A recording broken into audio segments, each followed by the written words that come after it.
My name is Charles Sandison. I'm standing here in the Marine Hall in the Peabody Essex Museum.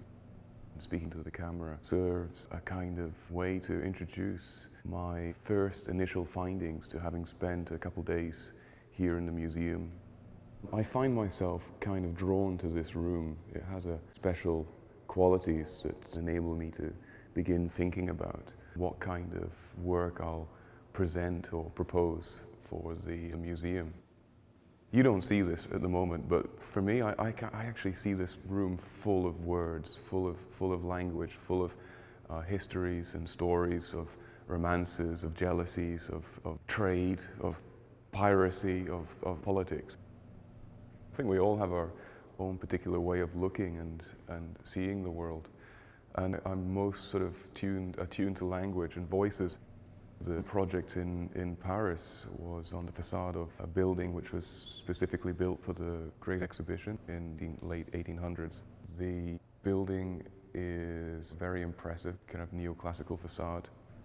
I just see it as made out of words somehow. I seek to try and kind of reveal what already exists in a structure. I use projection not as video art but as a sculpture.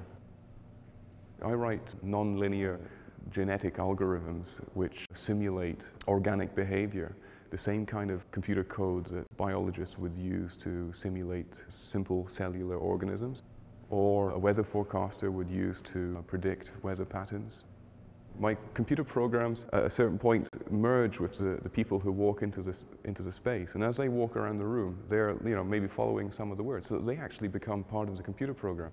This room seems to suggest many different conceptual possibilities. I really like the idea of sort of somehow bringing these figureheads to life. The projected words would sort of emerge from the mouths and spread out through the space.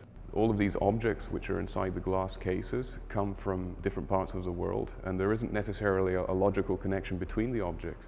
The thing that binds these objects together are trade routes, the logbooks from these captains. These are the actual words that the people who put these objects in these cases or brought these objects back. Really nice to work with the voice of somebody from 1800.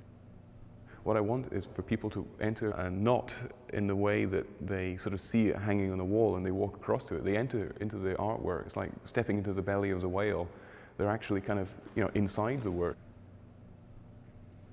The way I would like to use this space, for example, is that there will be cross projection, so the projected elements will actually fall on the body.